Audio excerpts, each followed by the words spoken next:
Dear friends, welcome, and as always, thank you for returning and remaining. I appreciate it very much.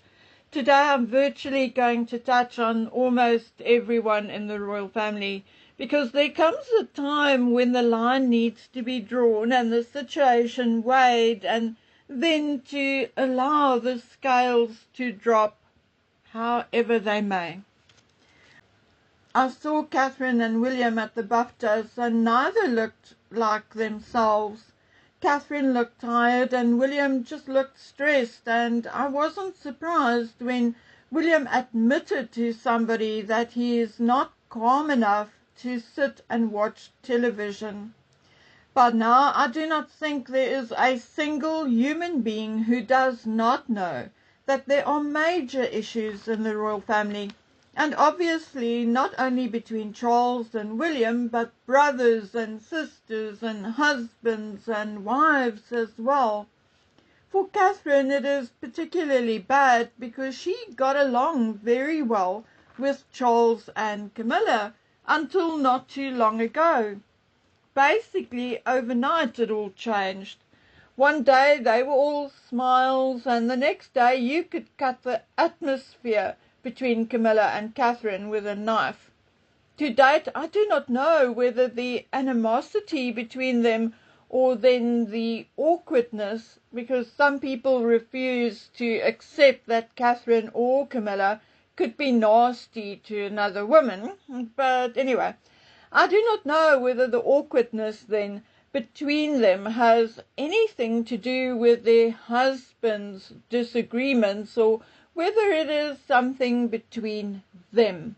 No idea. And if anyone knows, they are not talking. We also know that Charles and William do not sit around the same fire at the moment. Mainstream media and everyone else are correct. William's argument about Andrew dates all the way back to 2019. And it escalated and got even worse when Harry and Meghan's nonsense was added to the mix. And in 2022, after the Queen's death, it reached its peak when William took over the Duchy of Cornwall. Again, I honestly do not know the full story behind William and Charles's disagreement over the duchy, and I do not think anyone will ever know the full story. But I know a little from what people sent me over the years, but I'm not going to go into all of that now because it is an entire video on its own. The one item which has really been a bone of contention is the fact that if and when someone dies intestate, in other words without a will, in the Duchy of Cornwall and has no entitled relatives, their property and assets pass to the Duke of Cornwall. Allegedly, apparently, funds are then donated to charity. Now I have no idea how to put it nicely, but it is widely known that contacts have been able to buy intestate properties for far below market value. And according to the community, no one in the community has ever seen the benefits of this. There are communities who have asked for buildings to be donated, one in particular to a hospice charity, but instead the duchy ended up renting it out to them.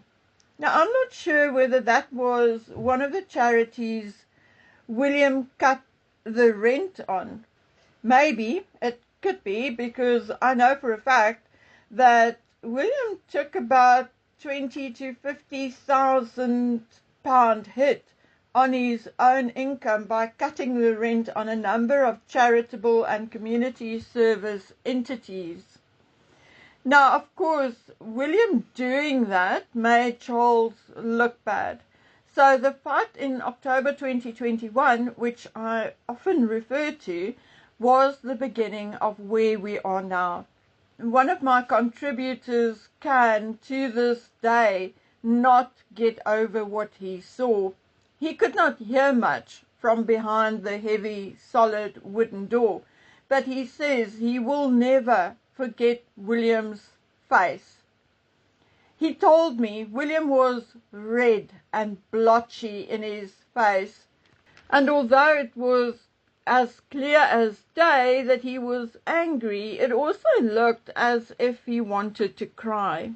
What exactly was said, we do not know, but three of the topics which caused this, were Harry, Andrew, and the Duchy of Cornwall. And we know that because there were minutes, papers, agendas, and all kinds of things put together for this meeting. Anyway, what my contributor also knows is that the fight was taken to the Queen at Windsor, who was already not well enough to mediate such a major issue between father and son. And why or how it happened that the rest of the family, Anne, Andrew, Edward, senior advisors, etc., were then invited and involved again, we also do not know exactly, But we do know that it resulted in, for instance, Edward not setting foot anywhere near Windsor Castle, not even to accompany Louise or ride himself, never mind dinner with the Queen, for about 4.5 months. If you go back and you look, you will also see that on Christmas Day the Queen only had lunch with Charles and Camilla, no one else. After that, Edward and Sophie and the children went on an unusually long holiday overseas. Well, I'm saying unusually long because it was unusually long for them, And things seem to have sorted itself out in that time, and Edward and Sophie thereafter returned to their duties. No matter what, that October 2021 fight changed everything, and it only got worse when the Queen passed in September 2022. It is not necessarily true, but it is definitely my opinion that William decided to step away from the law firm his father used because of things he saw and discovered regarding the Duchy of Cornwall. It is also common knowledge that the household of the Prince of Wales always operated separately from that of the monarch. But William have certainly taken it a step further, to the point that there is very little interaction between his office at Kensington Palace and his father's offices at Buckingham Palace and Clarence House.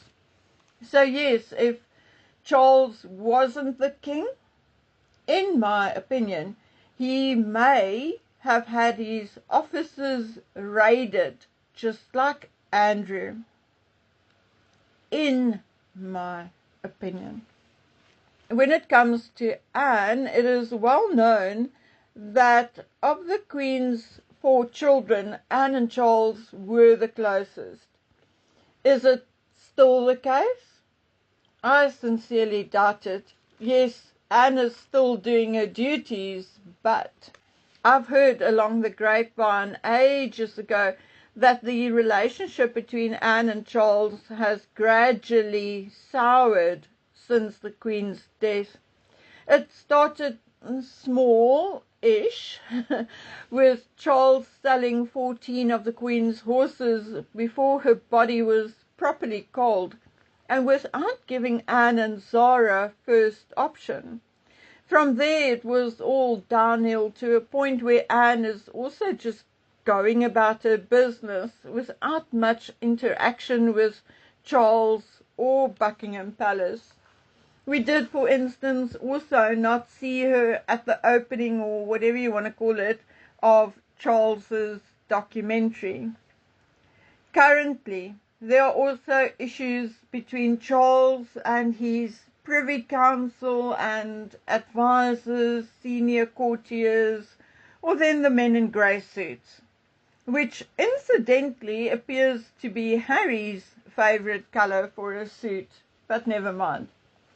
You see, all and sundry are saying that Charles should speak up about and make a proper statement about Andrew. But I do not see anyone else talking about the recent fairly violent protest in the country. Like the Manchester protest, where we saw hundreds, if not thousands, of people and clashes between protesters and the police. I mean, really, where is the King of England?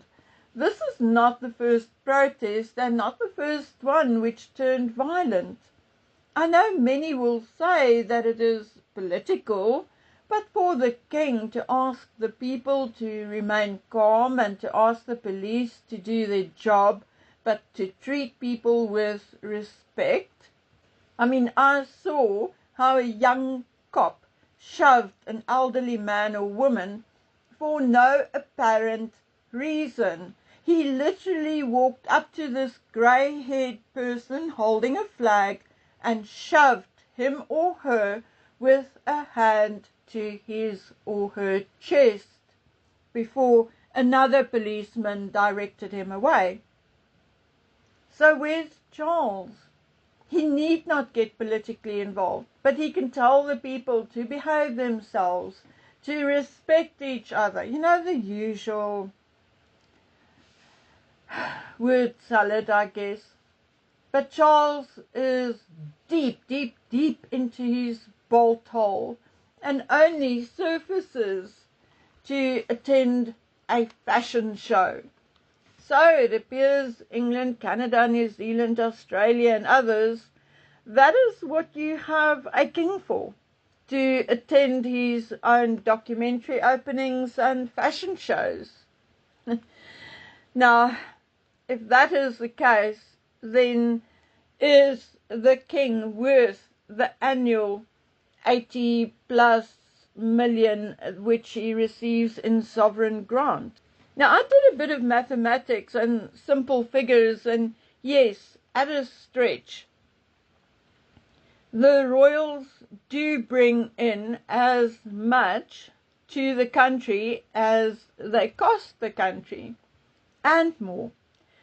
But it provides a very different picture when we look at where all the money is going to. Also, at a quick glance, I immediately spotted the mistake. These royal rota and sycophants tend to make time and time again, they make the same mistake. They include the income from Sandringham and Balmoral and the Castle of May and Dumfries House. But that is not right. Sandringham and Balmoral are both private estates, and the Castle of May belongs to the Queen Elizabeth Castle of May Trust, a trust held by the princes and now the King's Foundation, as does Dumfries House, which also belongs to the King's Foundation. So dear old Charlie can pretty much do with this money what he pleases. And I'm so sick of the sycophants shouting, "Oh, he donates it all or most of it to charity." Really? Really? Which charity? When? How much? Prove to me Charles spent money from these 4 properties on charity. And I mean real charities, not vanity projects or any other so-called projects. I'm talking about existing charities. I'm sorry, I couldn't find that many. So, okay, there you go. Challenge for you. You can go try and see what you can find. Okay, Harry and Meghan, they are supposedly very quiet now, trying to survive by flying under the radar. But of course, the one with the mouse like a railway line into oblivion do not know how to STFU. I mean, she just can't. Her lying and bragging is absolutely off the scale. Nuthouse level crazy. So apparently, allegedly, Harry and Meghan wants to make a Diana documentary for the 30th anniversary of her death. And of course, they want to do this for Netflix, because that is what Netflix wanted from them all along. Now, as expected, William is totally against it, and already a couple of creators are speculating about whether William will be able to stop it, as allegedly he has already consulted his lawyers about it. Of course, the big channel, who does not like doing much work in terms of research, who just likes to turn everything, even a darn teaser that you fill with ice, into a salacious drama, already said that William will likely not be able to stop it. But on closer and better inspection, I found that, yes, he can. There are laws protecting the descendants of a deceased person. But let's quickly look at what the other channel said, which is true, okay? Although they obviously didn't go and check the legalese, but they had an opinion, and the opinion was indeed true, okay?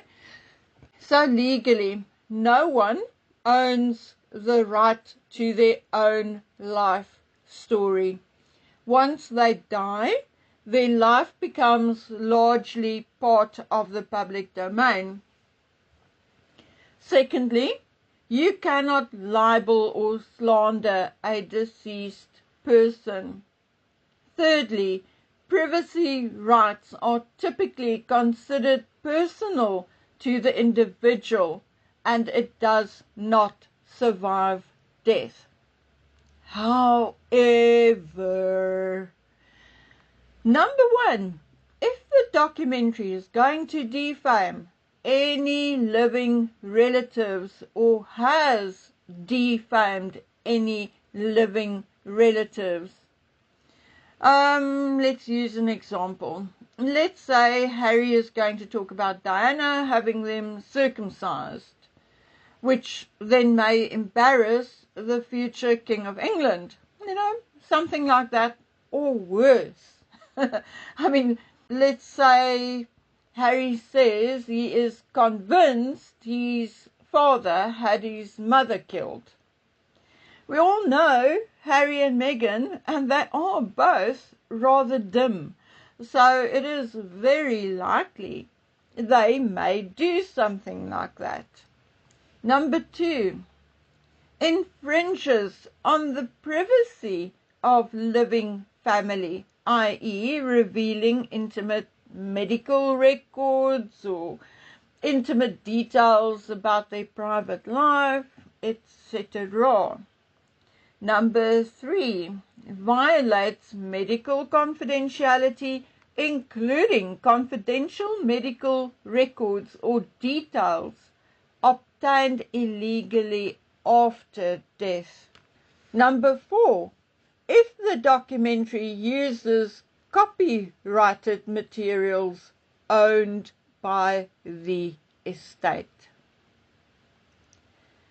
Now, according to one of my subscribers who actually works as a lawyer, although not in private practice, it is seldom advisable to make a film or a documentary while children are still living, because insurance companies are not keen to insure such a production, because it may happen if anyone, or say William in this case, could prove to the insurance company that the film or parts thereof is defamatory or illegal, then the producers may be forced to remove so much of the documentary or the film that what remains is not worth putting out. They also fear lawsuits after production for defamation and so on.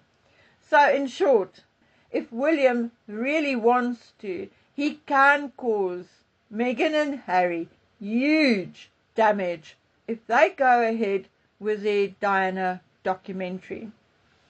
And then I wonder, who will they want to play Diana? Can you imagine Meghan with a blonde wig playing Diana? I will literally have the runs for days. I would likely cry one minute and laugh hysterically the next. I don't know, it would just be so completely out there. Unbelievably so. But anyway, guys, that's it from me for now. I shall be back tomorrow, so until then, please take good care of yourselves and stay safe. Bye.